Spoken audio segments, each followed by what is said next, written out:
बिस्मिल्लाहिर्रहमानिर्रहीम रब्बिश्रह ली सदरी वयस्सिर ली अमरी वाहलुल उक़दतम मिन लिसानी यफ़क़हू क़ौली। Doctor Nusrat Amna from simplify radiology. कुछ पेशेंट शिकायत करते हैं कि बहुत ज़्यादा देर खड़े रहने के बाद उनके पाँव में सूजन आ जाती है। इसके साथ अमूमन दर्द नहीं होता, इसको मेडिकल लैंग्वेज में एडिमा कहा जाता है। इसकी दो टाइप्स होती हैं। 15 सेकंड के लिए सूजन वाली जगह को अंगूठे से दबाएं। अगर गड़ा बन जाए तो ये पिटिंग एडिमा है, अगर गड़ा ना बने तो इसको नॉन पिटिंग एडिमा कहा जाता है। इसकी 3 टाइप्स हैं। ओबेसिटी यानी मोटापे की वजह से, नंबर 2 लिपिडीमा टांगों के निचले हिस्से में फैट जमा होने की वजह से, और नंबर 3 थायराइड हार्मोन की कमी की वजह से, जिसको मिक्स एडिमा कहा जाता है। पिटिंग एडिमा वाली पाँव की सूजन अमूमन दोनों पाँव में होती है और ये आमतौर पर क्रॉनिक डिजीजेस वाले पेशेंट में पाई जाती है।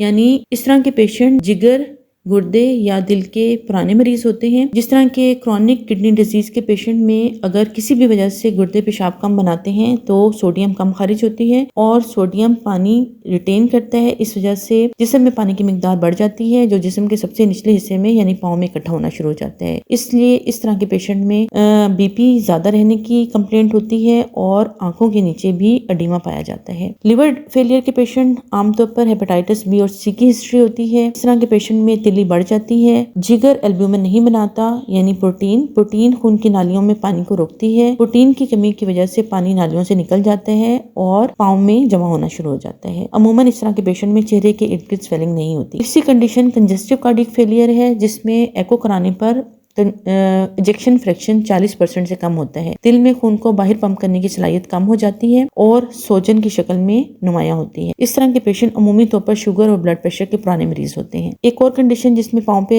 सोजन आ जाती है वो है क्रॉनिक लूज मोशन यानी पुरानी आंतों की सोजिश की वजह से।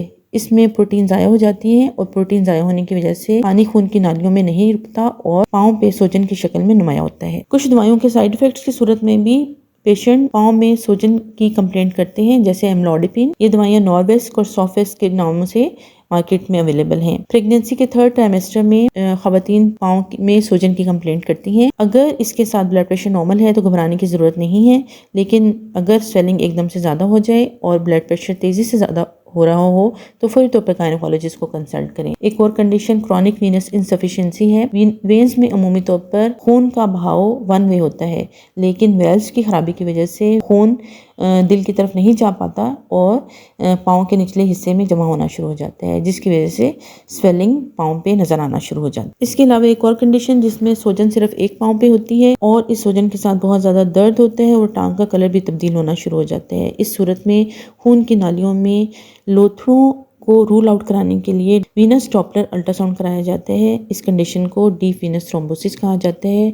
अगर डीप वीनस थ्रोम्बोसिस पेशेंट में डायग्नोज हो जाए तो पेशेंट को फौरी तौर पर इमरजेंसी में मौलिज के पास रेफर करना बहुत ज़्यादा ज़रूरी है। इन तमाम बीमारियों को डायग्नोज करने के लिए कुछ टेस्ट कराए जाते हैं, जैसे blood CP, LFTs, RFTs, HbA1c, urine complete examination, echo, X-ray, ultrasound और डॉपलर स्टडी ऑफ फ्लैश। बीमारी की तशखीस बहुत ज़्यादा ज़रूरी है क्योंकि इलाज बीमारी का करना होता है, ना कि पाँव की सूजन का। इसके अलावा मौलिज पेशाब आवर दवाइयाँ इस्तेमाल करते हैं ताकि पाँव की सूजन को कम किया जा सके, जैसे लेसिक्स और लेसेराइड वगैरह। वो लोग जो किसी भी बीमारी का शिकार नहीं है, इसके बावजूद भी उनके पाँव पे स्वेलिंग हो जाती है, उनको चाहिए कि अपना लाइफस्टाइल चेंज करें।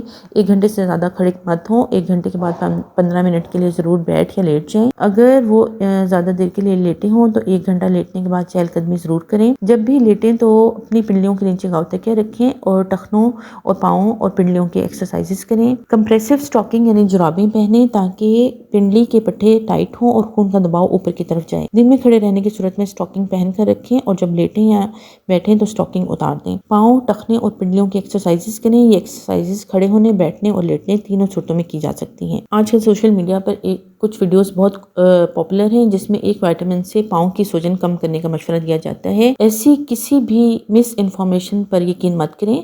विटामिन B1 से थायमिन डेफिशिएंसी को कंट्रोल किया जाता है, लेकिन अगर आप पाँव में सूजन के मरीज हैं तो अपनी बीमारी को डायग्नोज करवाइए ताकि उसका मुकम्मल इलाज कराया जा सके। अपने मुतल्लिका मौलिज से मशवरा करें और टेस्ट कराने के बाद अपनी बीमारी को डायग्नोज कराएं ताकि उसकी मुनासिब इलाज कराया जा सके।